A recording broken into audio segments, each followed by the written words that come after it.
بالله العلي العظيم.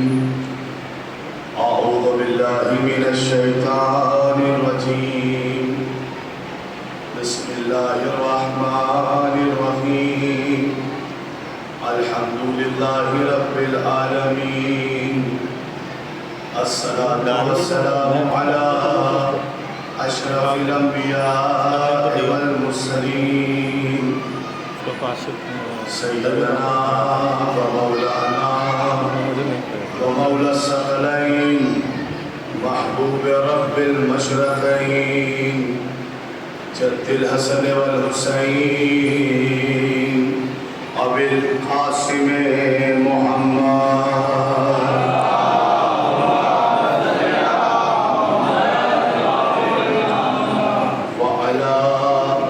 أبي الحسنين مولى الكونين رئيس الموحدين يعصوب الدين إمام المتقين قائد غر المحجلين أمير المؤمنين خالق كل خالق أسد الله الغالب علي بن أبي طالب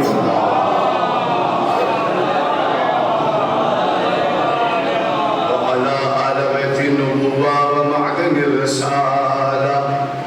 أما بعد فقد قال الله تعالى في القرآن الحكيم بسم الله الرحمن الرحيم ذلك فضل الله يؤتيه من يشاء والله ذو الفضل العظيم. صلوات اللہ.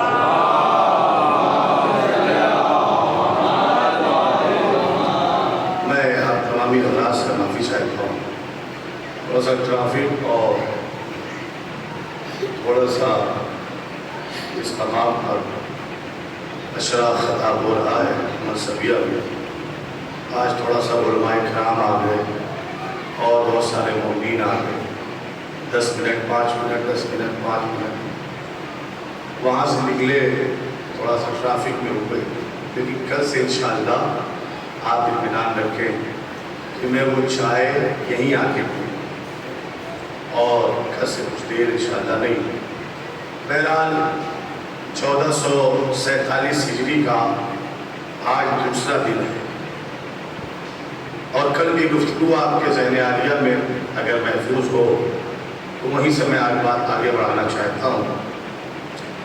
قرآن مجید اللہ کی کتاب اور اس سے بڑی کتاب عالم اسلام کے دامن میں نہیں ہے, کیونکہ یہ خالق اور مالک کا کلام ہے جس میں 57 نمبر کے سورے میں 57 نمبر کے سورے میں جس کا نام ہے سورہ الحدید. حدید کا معنی میں نے بتایا تھا لوہا, لوہے والا سورہ. اب نہ جانے کون سا ایسا لوہا اللہ نے نازل فرمایا ہے کہ جس کے نام پر اس سورے کا نام ہی رکھ دیا لوہے والا سورہ, سورہ الحدید. اس کی بھی انشاءاللہ وضاحت آگے بحثوں میں آئے گی وہ کون سا لوہا ہے. بہرحال مقصد بس اتنا سا ہے کہ اللہ 21 نمبر کی آیت میں تمام بشریت کو, تمام انسانیت کو, اپنے بندوں تک یہ پیغام پہنچانا چاہ رہا ہے کہ ذَلِكَ فَضْلُ اللَّهِ يُؤْتِيهِ مَن يَشَاءُ. وہ اللہ جسے چاہتا ہے فضیلت والا بنا دیتا ہے. وہ اللہ جسے چاہتا ہے عزت اور مقام عطا کرتا ہے. پھر ارشاد ہوا واللہ ذو الفضل العظیم, اور اللہ عزتوں کا مالک ہے, اللہ فضیلتوں کا مالک ہے, اللہ منصب کا مالک ہے. اللہ جسے منصب دے گا اس کا منصب قیامت تک باقی رہے گا. اللہ جسے عزت دے گا اس کی عزت قیامت تک باقی رہے گی. اب آپ ملاحظہ فرمائیں کہ فضل الہی کہتے کسے ہیں اور ملتا کسے ہے, اور اللہ ہر انسان کو ظرف کے مطابق فضیلت فضیلتیں دیتا ہے. ایک صلوات پڑھیں مل جل کر محمد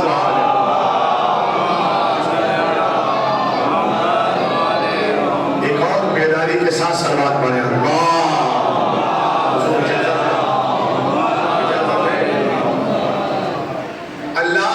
ظرف کے مطابق دیتا ہے. اکثر ہم نے بہت سے لوگ ایسے مل جائیں گے جو شکایت کرتے ہوئے ملیں گے کہ اللہ نے فلاں کو امیر بنایا, ہمیں امیر نہیں بنایا, فلاں کو دولت دی, ہمیں دولت نہیں دی. اس بات پر یقین رکھیے اپنے پروردگار پر, اپنے اللہ پر, اپنے معبود پر. وہ جس کو بھی جتنا عطا کرتا ہے اس کی حیثیت اور اس کے ظرف کے مطابق دیتا ہے. اور اگر نہیں دے رہا ہے تب بھی اس کا شکر ہے کہ جتنا اس نے دیا ہے اتنا ہی حساب بھی دینا ہوگا. جتنا زیادہ دے گا حساب اتنا زیادہ دینا ہوگا. انسان جب دنیا میں کوئی ڈیوٹی انجام دیتا ہے, کہیں پر مینیجر بنتا ہے, اس کے پاس جا کر اسے پوچھئے کہ اپنے بڑے مالک کو حساب دینے میں کتنا وقت لگتا ہے, کتنی پریشانیاں آتی ہیں. تو سوچو جب دنیا کے مالکوں کو حساب دینے میں تکلیف ہو رہی ہے, وہ جو ساری کائنات کا مالک ہے اسے حساب دینے میں کتنی تکلیف ہوگی. تو لہذا اس بات کا شکوہ نہیں ہونا چاہیے کہ اللہ نے ہمیں کتنا دیا کتنا نہیں دیا. اور بہت سے لوگ یہ دعا کرتے ہیں میرے اللہ مجھے اتنی دولت دے کہ میں سب کی مدد کروں. یعنی ہم یہ چاہتے ہیں کہ اللہ کے بندے ہمارے آدھین رہیں, ہمارے نیچے رہیں. ہم دیں تو یہ کھائیں, ہم دیں تو یہ پہنیں. نہیں, دعا کا یہ طریقہ غلط ہے کہ اللہ ہمیں دے تو ہم سب کو دے. بلکہ دعا کا صحیح طریقہ یہ ہے یا اللہ جتنے بھی پریشان ہیں سب کو غنی بنا دے, اپنا محتاج بنا, بندوں کا محتاج نہ بنا. صلوات بھیجے محمد وآل محمد. یہ دعا سلیقہ سکھایا ہے اہل بیت نے. اہل بیت نے کبھی یہ نہیں کہا کہ ہم دے ہمیں دے تو ہم دے, نہیں, بلکہ اللہ اہل بیت نے ہمیشہ جو دعا کی ہے وہ سب کے لیے دعا کی ہے. غور فرمائیے گا. تو فضیلت کا اختیار کس کے ہاتھ میں ہے؟ اللہ کے ہاتھ میں ہے. کل میں نے کہا تھا, آپ کی خدمت میں عرض کیا تھا اور اسی سے بات منسلک کر دیتا ہوں. لیکن اللہ نے ہدایت کا جو سلسلہ شروع کیا, ہادی جو بنا کر بھیجے حضرت آدم کے زمانے میں, اللہ نے پہلا خلیفہ کسے بنایا؟ حضرت آدم کو. لیکن حضرت آدم کے زمانے میں بیٹا قاتل تو نکلا, لیکن اس بات کا دعوے دار نہیں نکلا کہ میرا باپ نبی نہیں میں نبی بنوں گا. غور فرمائیے, قاتل تو تھا.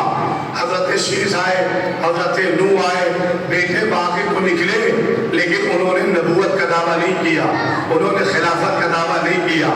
اللہ ہدایت کا سلسلہ شروع کر رہا ہے حضرت آدم سے, اور جو ہادی بن کر آ رہا ہے اس کے لیے ضروری ہے کہ اس کے پاس فضیلتیں موجود ہوں, اور فضیلتیں انسان کی دی ہوئی نہ ہو, اللہ کی عطا کی ہوئی ہو. کیونکہ جب انسان کسی کو فضیلت دیتا ہے تو جس دن فضیلت دیتا ہے تو اسی کے کچھ دن بعد ذلیل بھی کر دیتا ہے. بہت بار ہے بھائی, انسان کسی کے ساتھ احسان کرتا ہے تو احسان تب تک رہتا ہے جب تک دوستی رہتی ہے, اور جیسے ہی اختلاف ہوا وہ اپنے احسان گنوانے لگتا ہے. میاں بھول گئے ہم نے آپ کو کھانا کھلایا, آپ بھول گئے ہم نے آپ کو کپڑے پہنائے, آپ بھول گئے ہم نے آپ کا گھر بنوایا. لیکن اللہ جب کسی کو عطا کرتا ہے یا اہل بیت کسی کو عطا کرتے ہیں تو عطا کرنے کے بعد کسی کو تانا نہیں دیتے, کسی کو تانا نہیں دیتے. اسی لیے انسان کو چاہیے کہ انسان سے لو لگانے کے بجائے اللہ اور اہل بیت سے لگائے. غور کریے, تو یہ فضل الہی ہے. اب یہاں پہ ذرا سا مسئلہ سنگین ہو جاتا ہے. کچھ لوگ کہتے ہیں صرف اللہ سے مانگو, صرف اللہ سے. آپ نے خطیب کا نام سنا ہے جو علامہ گریٹ کے تھے, قبلہ تشریف فرما ہے. تائید کریں گے. ان کا نام تھا سید علامہ سید اظہر حسین زیدی. ان کے سامنے ایک مسئلہ آیا. صحیح بخاری کی روایت ہے.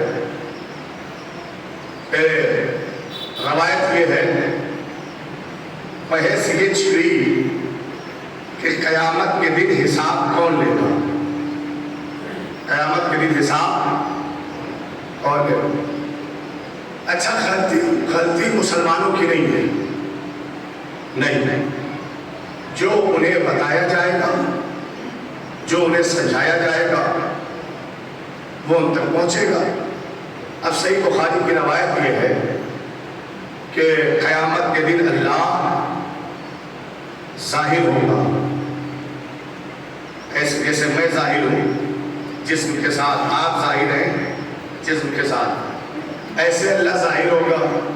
اور صرف ظاہر نہیں ہوگا, ایک کرسی لگے گی, نور کی کرسی بنے گی, اور اس کرسی پہ اللہ بیٹھے گا, اور ہر مسلمان, ہر انسان سے اللہ حساب لے گا. نماز پڑھی تھی, روزہ رکھا تھا, حج کیا تھا, زکوٰۃ نکالی تھی, غریبوں کا خیال رکھا تھا. تو اظہر حسین زیدی صاحب,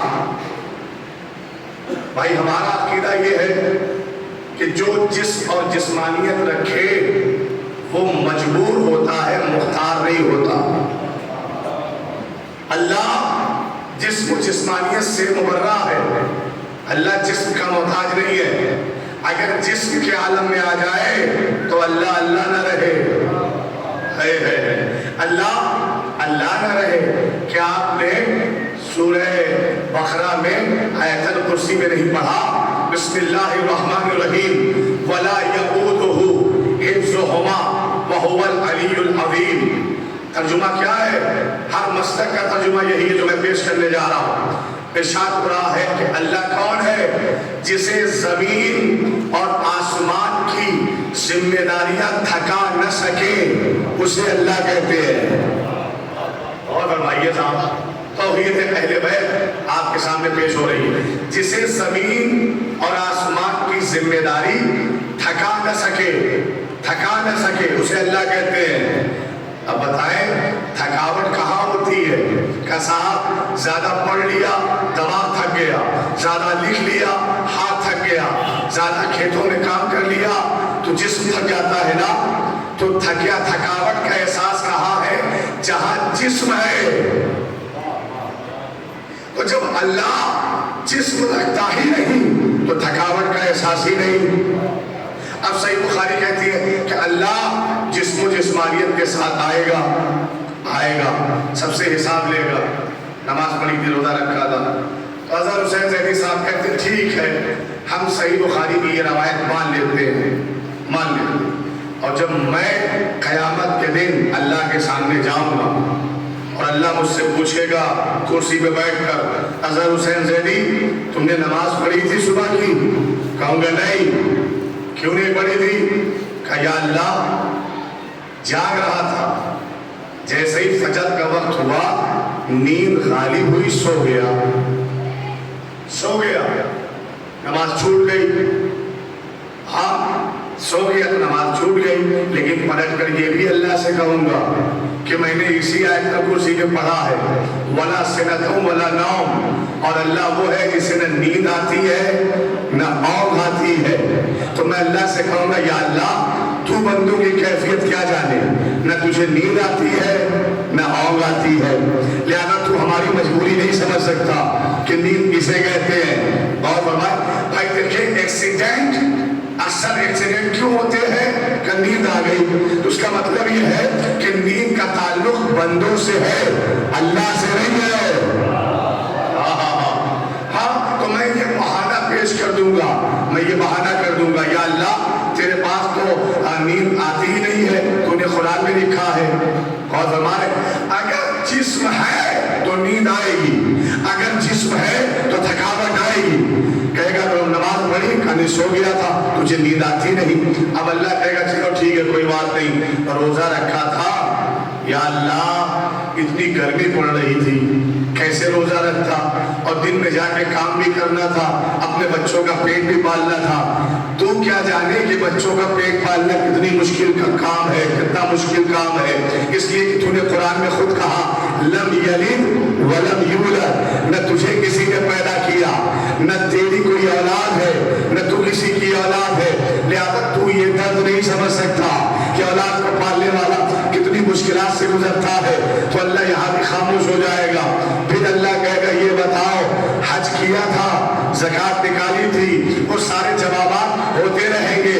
اب ایک نتیجہ سنتے جاؤ، بھائی اللہ جسم و جسمانیت رکھتا نہیں، نیند سے تعلق ہے نہیں، بھوک اسے لگتی نہیں ہے، تھکاوٹ اسے آتی نہیں ہے، بچے اس کے ہیں نہیں، تو اب توحید ثابت کیسے ہوگی کہ لوگ بہانہ بھی نہ کریں، لوگ عذر پیش نہ کرنے پائے، بہانہ نہ کرے کہ نیند آ گئی تھی، تھکاوٹ آ گئی تھی، بچوں کو پالنا تھا۔ اسی دن کے لیے اللہ نے اپنی فضیلتوں کو دیکھ کر محمد والے محمد کو بھیجا کہ دیکھو محمد والے محمد کو کہ یہ سوتے بھی ہیں، ان کے پاس اولاد بھی ہے اور یہ ہدایت بھی کر رہے ہیں۔ ہائے ہائے ہائے، اب کوئی اسی دن کے لیے تو بھیجا نا، دیکھو میرا نبی بھوکا بھی ہے، نماز بھی پڑھ رہا ہے اور روزے بھی رکھ رہا ہے اور بچوں کو پال بھی رہا ہے۔ دیکھو میرے نبی کے وسیع کو کہ بھوکا بھی ہے، جو کی سوکھی روٹیاں کھاتا ہے لیکن گرمی کے روزے رکھتا ہے، سردیوں کی نماز پڑھتا ہے، تو اس کا مطلب یہ ہے کہ جس پر اللہ کا فضل نازل ہوگا وہی ساری دنیا کے لیے آئیڈیل بنے گا، وہی ساری دنیا کا ہادی بنے گا۔ اب میں آپ سے پوچھتا ہوں، میری بات کا جواب سوچ سمجھ کے دیجئے، لوگ کنفیوز ہو جاتے ہیں۔ در خیبر اکھاڑنا مولا علی کی فضیلت ہے یا ضرورت؟ مرہب کو مارنا مولا کی فضیلت ہے یا ضرورت؟ کیا ہے؟ چلیے ہم اور آپ سب خاموش ہوتے ہیں، اپنے آقا اپنے مولا سے پوچھتے ہیں، امیر المومنین سے پوچھتے ہیں، کون ہے امیر المومنین؟ سوائے علی ابن ابی طالب کے کوئی امیر المومنین نہیں، کوئی امیر المومنین نہیں۔ امیر المومنین کا لقب اللہ کے نبی نے صرف اور صرف علی ابن ابی طالب کو دیا ہے۔ چلو امیر المومنین سے پوچھتے مولا باب خیبر اکھاڑنا فضیلت ہے آپ کی یا ضرورت؟ تو شاید میرا مولا جواب دے کہ سنو باب خیبر اکھاڑنا فضیلت نہیں ضرورت تھی۔ مولا کیا ضرورت تھی؟ کہ یہ اسلام کے راستے میں آ رہا تھا اور جو شے اسلام کے راستے میں آ جائے علی اسے اکھاڑ دے گا۔ بھائی خیبر کے میدان سے علی نے ایک قانون دیا نا کہ جو شے اسلام کے راستے میں آ جائے اسے ہٹا دو، اسے اکھاڑ دو۔ اب یہاں پہ غیر سامنے آئے تب بھی اسے ہٹایا جائے گا، اپنا آئے تب بھی اسے نہیں چھوٹا بدل لو، اگر غیر آئے تب بھی ہٹاؤ، رشتہ دار آئے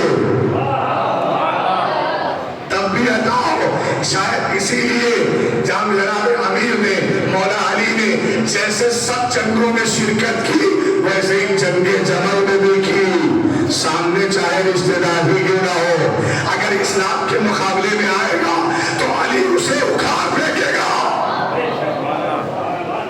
اکھاڑ پھینکے گا۔ اب دوسرا سوال مجھے آپ بتائیں نا، اگر کسی مسلمان کا بیٹا، مسلمان جانے تو حضرت نوح کو جانتے ہیں سمجھا، حضرت نوح کا بیٹا اور بیوی تو ایسی ہے کہ قرآن نے خود کہا کہ نوح کی بیوی جہنمی ہے۔ کیوں؟ کیونکہ قوم والوں کو بھڑکاتی تھی۔ اور یہاں ایک لطیف سا اشارہ ہے اور کرتے گزر جانا ہے، قوم والوں کو بھڑکاتی تھی کہ نوح کو نبی نہ مانو، یہ ایک عام بشر ہے، یہ ایک عام آدمی ہے، یہ ایک عام انسان ہے، کوئی نبی وبی نہیں ہے۔ اور شاید اسی لیے حضرت نوح نے اپنے بیٹے کو بار بار بلایا لیکن بیوی کو ایک بار بھی نہیں بلایا۔ ذرا سا غور کر لیجیے، کوئی تاریخ مسلمانوں کی یہ نہیں لکھتی، سارے شیعہ سنی سارے مسلمانوں نے لکھا ہے کہ حضرت نوح نے اپنے بیٹے کو بار بار بلایا لیکن بیوی کو ایک بار بھی نہیں بلایا۔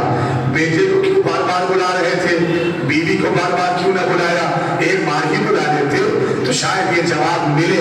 بیٹا خود بہکا ہوا تھا، اس نے کسی کو بہکایا نہیں تھا۔ یعنی جو خود بہک جائے اور کسی کو نہ بہکائے اس کو تو بلایا جا سکتا ہے، لیکن جو خود بہکی ہوئی ہو اور دوسروں کو بھی بہکائے پھر اسے اللہ کا نبی نہیں بلاتا۔ ہو سکتا ہے کچھ لوگ سوچیں نبی کی بیوی ہے مولانا، توہین نہ کرو، بے عزتی نہ کرو، ان کے خلاف نہ بڑھو۔ ارے صاحب آپ کا یہ شکوہ اللہ سے ہونا چاہیے کہ اللہ کو نوح کی بیوی کو جہنمی نہیں کہنا چاہیے تھا۔ جہنمی اس لیے کہا کیونکہ وہ شریعت کے راستے میں آ رہی تھی اور قانون بنایا شریعت کے راستے میں، اپنا آئے تب بھی لعنتی ہے، غیر آئے تب بھی لعنتی ہے۔ صلوات پڑھو محمد و آل محمد۔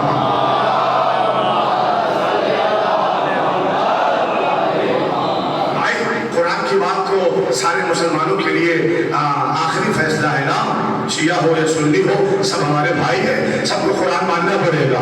آپ دیکھیں جناب نوح نے بیٹے کو بلایا، بار بار بلایا۔ میں ہاتھ جوڑ کر حضرت نوح سے کہوں سرکار اگر بلانے پر نہیں آتا تو آپ کی کشتی میں ہٹے کٹے مرد موجود ہیں، 4 آدمیوں کو بھیجیں اور بیٹے کو پکڑا کر، جیسے بچپن میں بچہ اسکول نہیں جاتا تو باپ اور چچا اور بڑے بھائی اسے پکڑ کر اسکول پہنچا دیتے ہیں، اسی طریقے سے زبردستی 4 آدمیوں کو بھیجو نا اور بیٹے کو پکڑوا کر کشتی میں بلوا لو۔ شاید حضرت نوح کا جواب آئے خاموش، نجات زبردستی نہیں دی جاتی، نجات زبردستی نہیں دی جاتی۔ اب جو لوگ یہ کہتے ہیں کہ اللہ کے نبی نے فلاں کے بارے میں دعا کی تھی، یا اللہ انہیں مسلمان کر دے، یا اللہ ان کے دل میں ایمان ڈال دے، یا اللہ ان کے دل میں محبت ڈال دے، یا اللہ ان کے دل میں نہیں، یہ جھوٹی روایت ہے۔ اللہ کسی کو زبردستی نجات نہیں دیتا، جسے نجات چاہیے وہ مصطفیٰ کے دروازے پر خود چل کر آئے، نبی دعا کر کے مسلمان نہیں بنائے گا۔ سوال پڑھے محمد والے محمد۔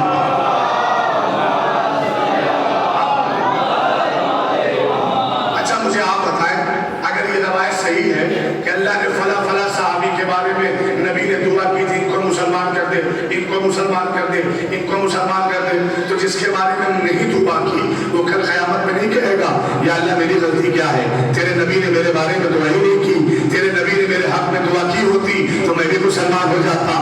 نہیں، رسول عادل ہے، رسول حاکم ہے، رسول عدل سے کام لیتا ہے۔ کسی کے بارے میں دعا نہیں کی اللہ کے نبی نے فلاں مسلمان ہو جائے، فلاں مسلمان۔ تو صاحب بات کیا چل رہی تھی کہ جناب نوح کا بیٹا باغی بنا نا، تو اس کا مطلب ماضی میں اللہ نے یہ واقعہ دکھایا اگر اپنے بھی باغی بن جائے تو انہیں راستے سے ہٹانا پڑتا ہے، انہیں رشتہ داری کا فائدہ نہیں ملے گا کہ محمد سے وفا تو نے تو ہم تیرے ہیں، یہ جہاں چیز ہے کیا لوح و قلم تیرے ہیں۔ زبردستی کسی پر ایمان نہیں کہا جاتا، کسی کو مسلمان نہیں بنایا جاتا۔ پھر پلٹ آئیے تو خیبر کیوں کھانا دروازہ؟ کہا کہ یہ راستے میں آ رہا تھا، اب آپ جاگ جائیں، بیدار ہو جائیں۔ ایک خوبصورت جملہ آپ کے حوالے یہ چھوٹا سا طالب علم کرنا چاہتا ہے، اپنی سماعتوں کو معراج پر لے جائیں۔ مولا یہ بتائیں مرحب کو کیوں مارا؟ کہ مرحب کو مارنا واجب تھا۔ کیوں میرے مولا واجب کیوں تھا؟ کہ ضروری اس لیے تھا کہ 39 دن تک مسلمان بھاگتے رہے، 39 دن تک صحابہ ناک کٹاتے رہے۔ اس میں بھی کوئی اختلاف نہیں ہے، شیعہ سنی ساری کتابوں میں ہے۔ جو بڑے بڑے سورما اپنے آپ کو کہتے تھے وہ مرحب کو دیکھ کر بھاگ گئے، 39 دن تک بھاگ گئے۔ دیکھیے گا میری طرف دیکھیے اور میں کچھ کہنا چاہتا ہوں، 39 دن تک مارنا کیوں ضروری تھا؟ مرحب کو ضروری تھا مرحب کو مارنا کیوں؟ کہ 39 دن تک مسلمان بھاگتے رہے، یہودیوں کو یقین ہو گیا کہ اب اسلام میں کوئی مرد نہیں ہے، کوئی بہادر نہیں ہے،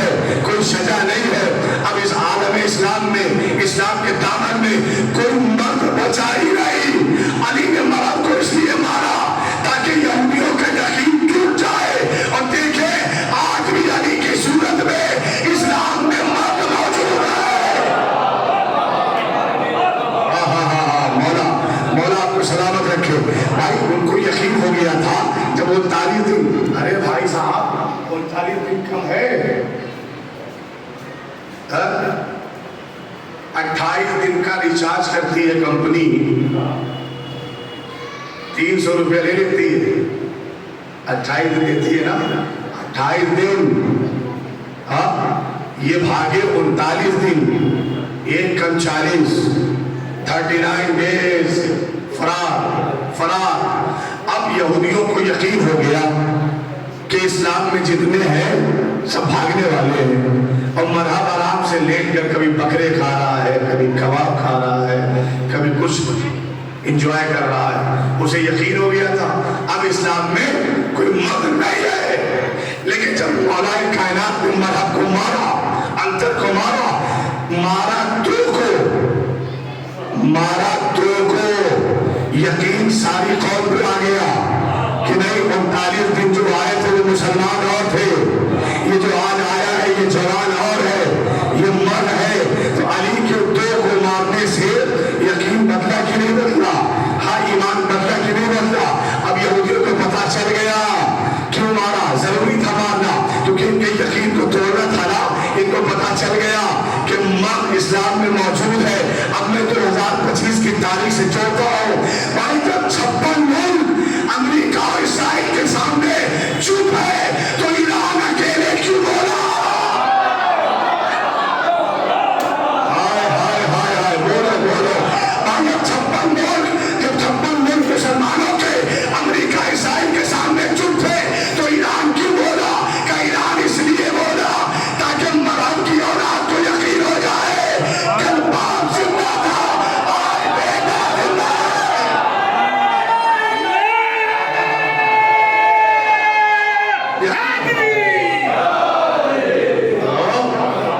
56 بہنوں کا اکیلا بھائی، 56 بہنوں کا اکیلا بھائی ہے۔ ہاں بھائی، سعودی عربیہ میں تو ہماری جان ہے، کعبہ مسلمان کی جان ہے۔ اگر سعودی عربیہ اپنی آواز اٹھائے گا تو دنیا کے سارے مسلمان اس کا ساتھ دیں گے، کوئی مسلمان ایسا نہیں ہے جو اس کا ساتھ نہ دے۔ ہاں لیکن آپ خاموش ہیں۔ ابھی آپ دیکھیے بے غیرتی کی حد یہ ہوئی کہ جب وہاں پر ٹرمپ آیا، امریکہ کا صدر آیا، تو وہاں کے کنگ نے، سلمان نے کیا کیا؟ ساری خواتین کو اس کے سامنے کر دیا۔ یہ ہے اسلام، ہاں یہ ہے اسلام۔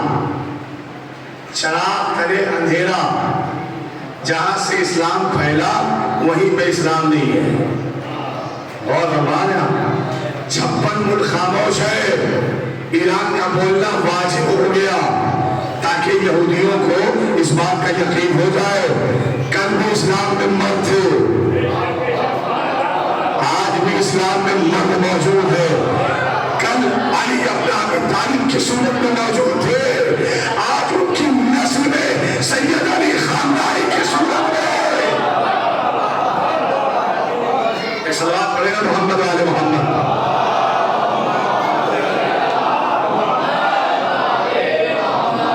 تو صاحب جہاں پر فضل ہے، جہاں پہ اللہ نے اختیار دیا ہے، جہاں فضیلت دی ہے، تو وہیں پہ آپ کو یہ باتیں دکھائی دیں گی۔ اور میں آپ کی خدمت میں ایک بہترین گوشہ چھیڑ کر بات تباہ کرنا چاہوں گا، لیکن آپ کو توجہ دینی ہے۔ دیکھو اللہ، یہ سمجھنے کی بات ہے، یہ سمجھنے، آپ جب چناؤ کر کے ہزاروں میں کسی ایک کو جتاتے ہیں، خوشی تو بہت ہوتی ہے آپ کہ ہمارا کینڈیڈیٹ جیت گیا۔ جیتنے کے بعد اس کینڈیڈیٹ کے پاس کتنے اختیارات ہیں؟ عذاب اختیار کیا ہے؟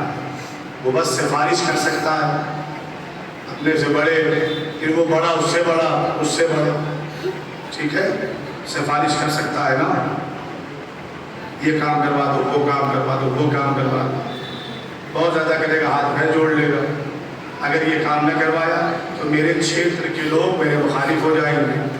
تو اپنی عزت بچانے کے لیے وہ کسی حد تک بھی چلا جاتا ہے. وہی جانتا ہے جسے قبر کا حال مردہ جانتا ہے، ویسے ہی جسے آپ نے جتایا ہے اگر اسے اپنا بھروسہ برقرار رکھنا ہے اسے کیا کیا کرنا پڑے گا وہی جانتا ہے. میری طرف دیکھیے گا اور انشاءاللہ ایک بہترین فیصلہ آپ کے حوالے کرنا ہے. میں یہ کہہ رہا ہوں صاحب، انسان جب کسی کو کوئی عہدہ دیتا ہے تو وہ عہدہ بھی مجبوری والا ہوتا ہے، اس کے ہاتھ میں نہیں ہوتا. کہیں گے صاحب سیف پور کی سڑکیں خراب ہیں، بنوا دیجئے. اس نے کہا ابھی بنوا دیتا ہوں. اس نے کہا چھو بن گئی. ایسا دیکھا آپ نے؟ نہیں. کوئی کام ایسا دکھاؤ جسے تم نے بنایا ہے. جب تم اپنی شکایت لے کر جاؤ اور وہ کہے چھو، آنن فانن میں ہو جائے جسے تم نے بنایا، جسے انسانوں نے بنایا. بنانا آسان ہے لیکن اس منصب پر آ کر اس کی ذمہ داریوں کو پورا کرنا آسان نہیں ہے. اور خدا کی قسم اگر آسان ہوتا تو مسلمانوں کا بنایا ہوا خلیفہ 70 مرتبہ نہ کہتا اگر علی نہ ہوتے تو میں ہلاک ہو جاتا.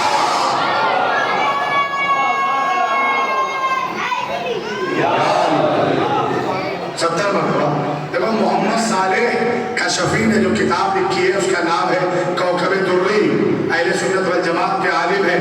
وہ کہتے ہیں کہ مسلمانوں نے جسے خلیفہ بنایا دوسرے نمبر کے خلیفہ نے بار بار کہا اگر علی نہ ہوتے تو میں بچ نہ پاتا، اگر علی نہ ہوتے تو میں ہلاک ہو جاتا.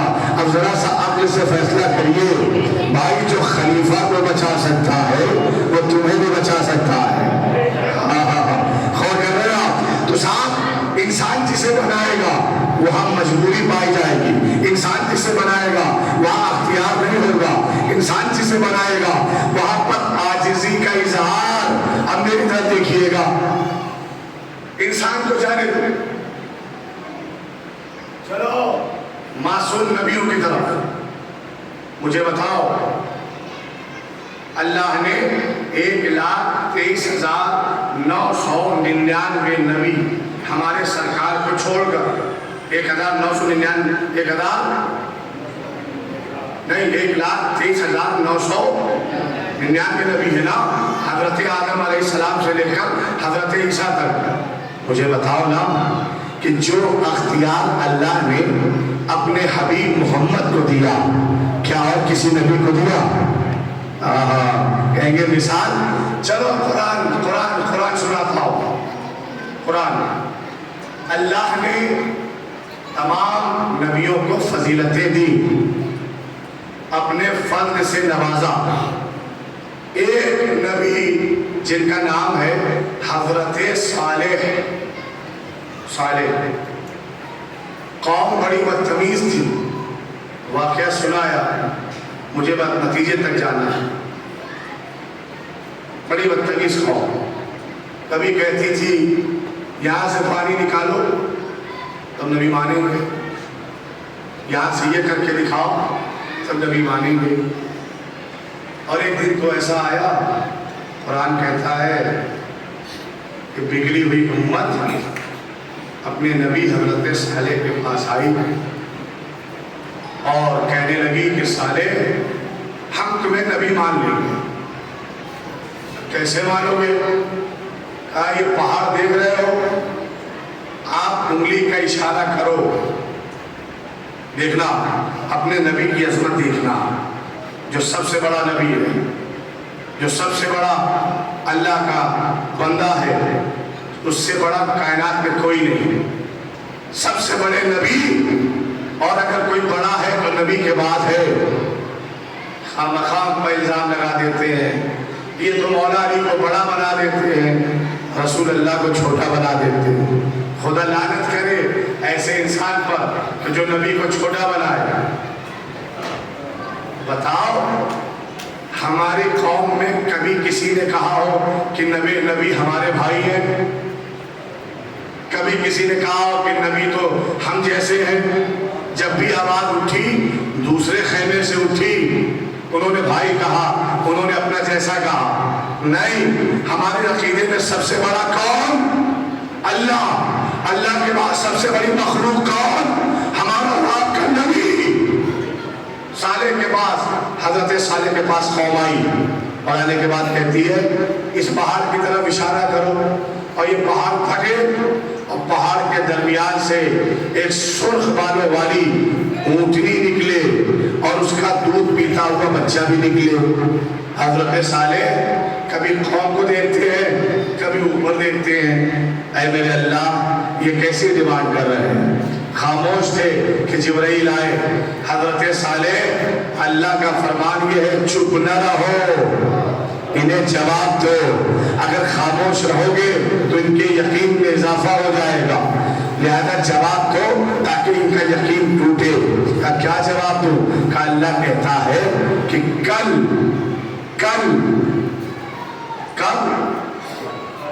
کل آج نہیں، کل اسی وقت آ جانا، اسی وقت آ جانا، کل اسی وقت آ جانا، تو میں تمہارے لیے پہاڑ کو اپنی جگہ سے ہٹا بھی دوں گا، پہاڑ میں تناک پیدا کر دوں گا، اور میں تمہارے لیے اونٹنی بھی نکالوں گا، اس کا دودھ پیتا ہوا بچہ بھی نکالوں گا۔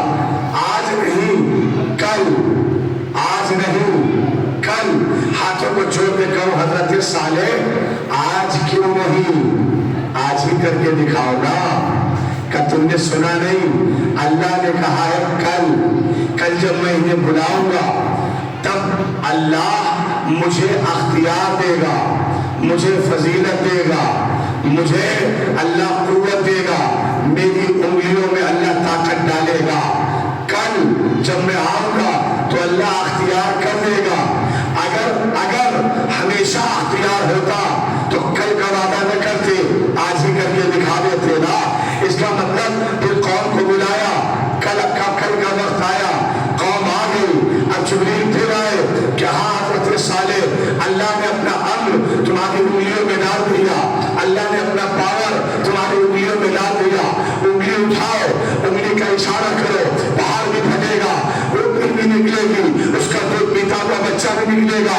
آج نہیں کل، آج کیوں نہیں؟ کہ آج وہ اختیار نہیں ہے، کل اللہ دے گا تو اختیار آئے گا اور اونٹنی نکالیں گے۔ لیکن خدا کی قسم جب مکے کے مشرکین نے ہمارے نبی سے کہا محمد اگر یہ کنکر پتھر تمہارا کلمہ پڑھ لے تو ہم نبی مان لیں گے، نبی نے کل کا وعدہ نہیں کیا، اپنے ہاتھوں پہ اٹھایا، کلمہ پڑھوا کے دکھایا۔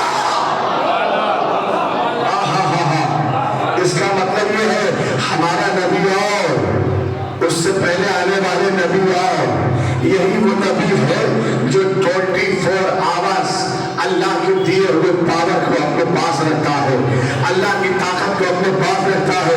یعنی ابھی آج کنکر کو پتھر کو کلمہ پڑھوایا، سوکھے درخت کو ہرا بھرا کر دیا، اب تک واقع رہے سوکھے چشمے میں ڈالا وہ فوراً جاری ہو گیا۔ تو اس کا مطلب یہ ہے کہ جس پر اللہ کا فضل کبھی کبھی ہو وہ اور ہے، لیکن جن پر ہمیشہ ہوتا رہے وہ اہل بیت ہے۔ کہ صاحب ثبوت اور کیا ہے کہ آنے تو گڑیا کو اپنا جوان بیٹا لے کر مردہ بنا کر علی آج ہی اسے مردہ بھی بنائیں گے، اور جب ماں پیروں پہ گرے گی تو علی آج ہی زندہ بھی کر دیں گے۔ نہیں آپ شاید میرے جملوں سے جڑ نہیں پائے ہیں، لہذا میں بات آگے بڑھا دیتا ہوں۔ آج ابھی آن ڈیمانڈ ان کی ڈیمانڈ پوری کی جائے گی۔ کیسے؟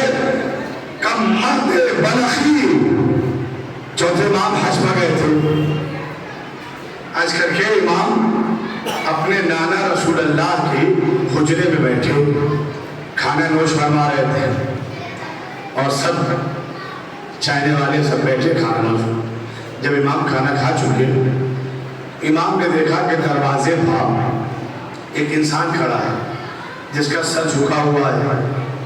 پتہ ہے وہ کون تھا؟ بلخ غالباً افغانستان میں بلخ کا رہنے والا انسان تھا. ہر سال حج کرنے آتا تھا. حج ایک بہانہ تھا امام سے ملاقات کرنی تھی اسے کہ حج بھی ہو جائے گا اور نبی کے بیٹے سے ملاقات بھی ہو جائے گی. تو آتا تھا. جب ہر سال آتا تھا نا تو اپنے ساتھ امام کے لیے بہت سارے سامان لاتا تھا. تحفہ، تحائف امام کے لیے ہدیہ لاتا تھا اور امام کی بارگاہ میں دیتا تھا. تو اس سال جب آنے لگا حج کرنے کے لیے تو اس کی بیوی نے کہا کہ ہر سال تو لے کے جاتا ہے لیکن کبھی کسی سال ایسا نہیں ہوا کہ تیرے امام نے تجھے کچھ دیا ہو.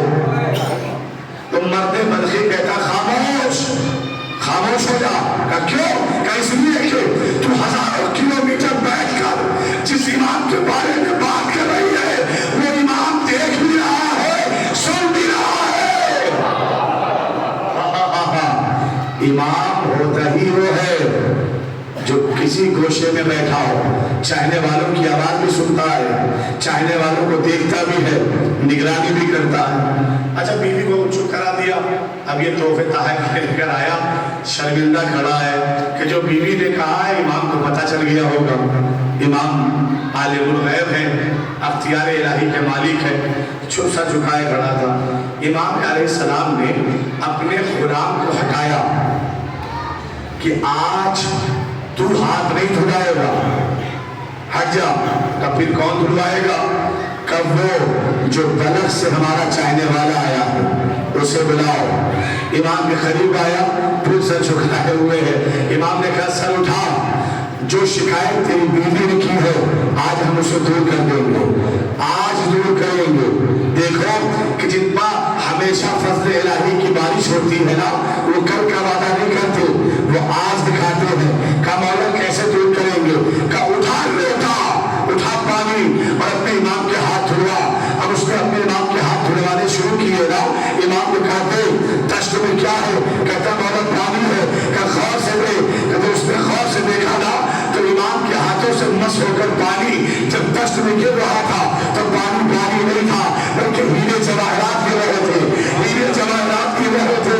تو اس کا مطلب یہ ہے کہ جن پر اللہ کا فضل ہمیشہ رہتا ہے وہ کل کا وعدہ نہیں کرتے، وہ فوراً کر کے دکھا دیتے ہیں.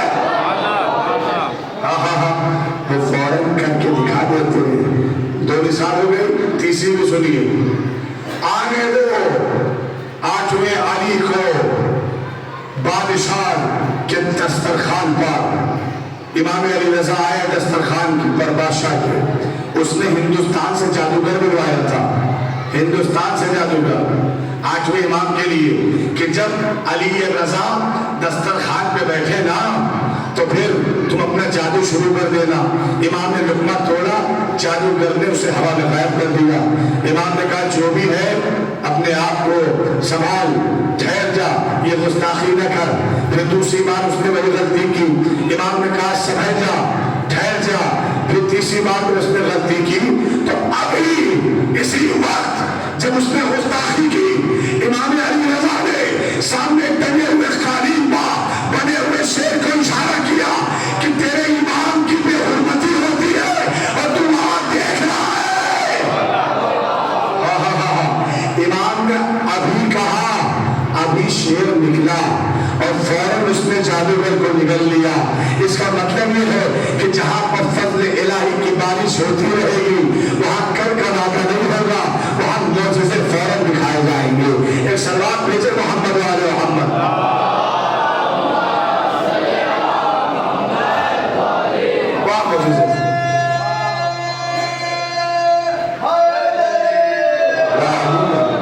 وہاں معجزے فوراً دکھائے جائیں گے.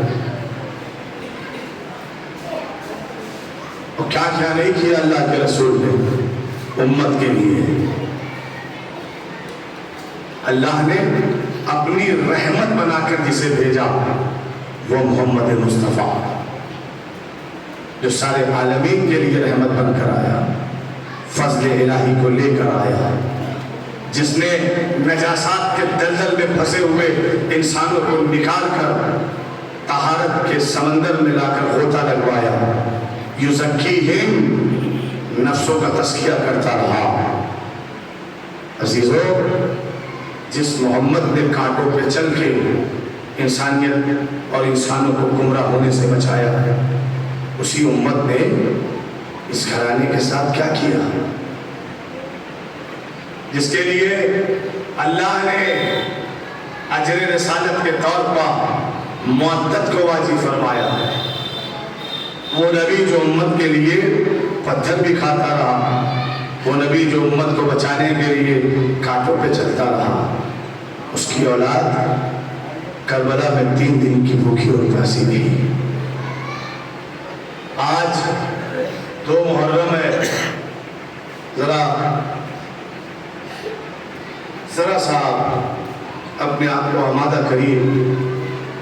آج کا دن اہل حرم کے لیے بڑا سخت دن ہے۔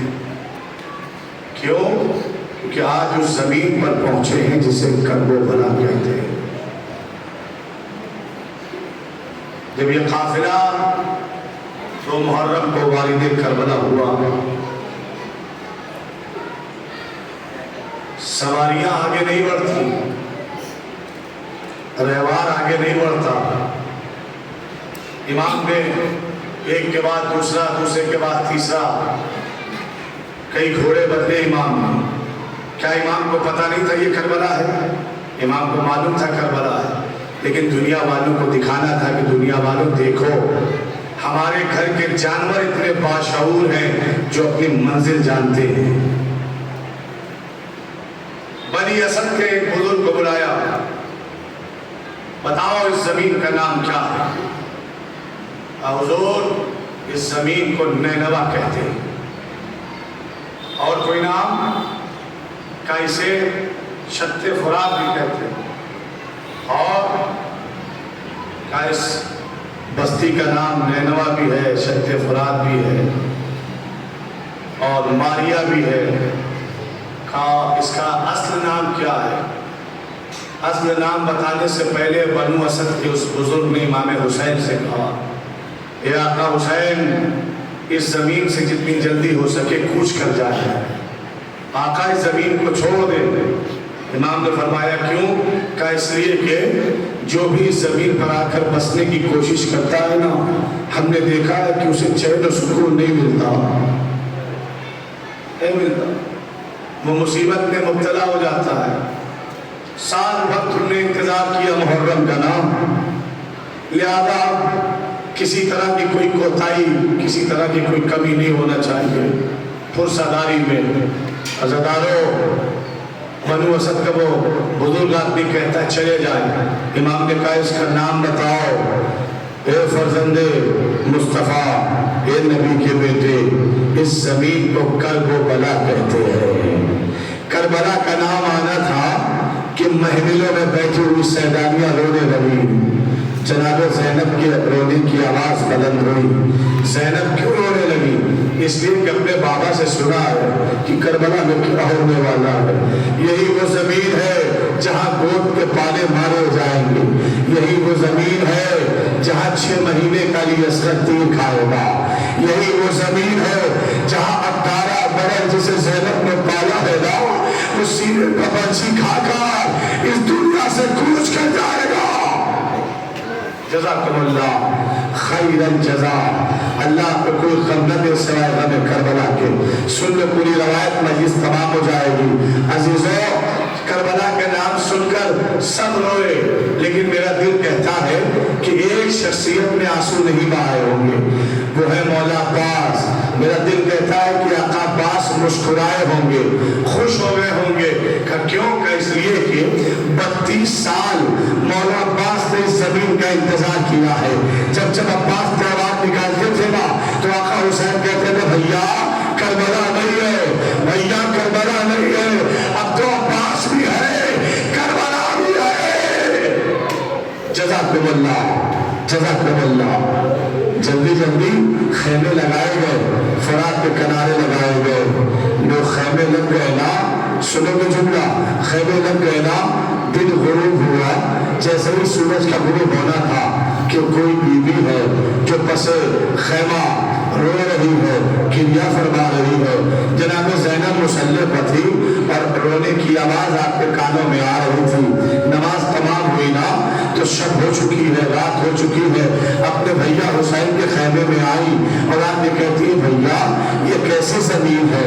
جب سے ہم کربلا کی زمین پہ آئے ہیں نا تو ایک بیوی ہے جو روئے جا رہی ہے، کریا کیے جا رہی ہے. بھیا یہ بیوی کون ہے؟ امام نے فرمایا ہو سکتا ہے جناتوں کی عورتیں ہوں، قوم جنات سے کوئی عورت ہماری مصیبت پر رو رہی ہو. کہا نہیں بھیا کہ جناتوں کے خاندان کی عورت نہیں لگتی. کہا کیوں؟ کہا اس لیے کہ جب وہ روتی ہے نا تو اس کے رونے میں بڑا درد ہے، ایسا لگتا ہے اس کا جوان بیٹا مار دیا گیا ہو. جب وہ روتی ہے نا تو ایسا لگتا ہے کہ اس کا بھرا گھر کسی جنگل میں لوٹ لیا گیا ہو. اے بھیا میں بات پہ توجہ نہ دیتی لیکن جب وہ روتی ہے نا تو کہتی ہائے میرا حسین. جزاکم اللہ. بھیا وہ روتی ہے تو آپ کا نام لیتی ہو، ہائے مظلوم حسین. کہتی ہے بھیا وہ خاتون کہتی ہے ہائے میرا مظلوم حسین، ہائے میرا پیاسا حسین، ہائے میرا زخمی حسین. یہ بھیا ایسا لگتا ہے کوئی اپنا رو رہا ہے، ایسا لگتا ہے کوئی قریبی رو رہا ہے. پشت خیمہ جناب زینب امام حسین آئے، دیکھا ایک برقع پوش بیوی ہائے حسین ہائے حسین کہہ کے رو رہی ہے. حسین طلب کے بہن تم نے پہچانا نہیں، یہ کوئی خیر نہیں ہے، یہ ہماری ماں فاطمہ قافلے کے ساتھ مدینے سے کربلا اماں ہمارے ساتھ کربلا آئی ہے. آواز یہ حسین تیری ماں تیرے بغیر نہ رہ سکی تو تیرے پیچھے پیچھے کربلا تک چلی آئی. الا لعنت اللہ علی القوم الظالمین وسيعلم الذين ظلموا أي منقلب ينقلبون. میرے مالک کو رحیم ہے، کریم ہے، غفور ہے، ستار العیوب ہے. تجھے واسطہ اہل بیت علیہ السلام کا ہماری اس عبادت کو قبول فرما. ان آنسوؤں کو شہزادی کے رومال میں جگہ عنایت فرما. دشمنان دین، دشمنان اسلام، دشمنان عزاداری، دشمنان تشیع، امریکہ اسرائیل ان کا ساتھ دینے والے ممالک کو نیست و نابود فرما. اور حق کا ساتھ دینے والے ایران، لبنان، عراق اور ان کے سارے ملک جو حق کا ساتھ دے رہے ہیں میرے معبود ان کو کامیابی اور کامرانی عنایت فرما. سید بزرگ سید علی خان نائی اور ان کا ساتھ دینے والوں کو صحت کاملہ اور طولانی عمر عنایت فرما. میرے اللہ جو ناولد ہیں آقا عباس کے صدقے میں انہیں صاحب اولاد فرما. دنیا ظلم و جور سے بھر چکی ہے اللہ، عدل و انصاف کرنے والے امام کے ظہور میں تاجیل فرما. ہم سب کو ان کے آبان و انصار میں شامل ہونے کی توفیق عنایت فرما. ربنا تقبل منا انک انت السمیع العلیم. ماتم حسین علیہ السلام.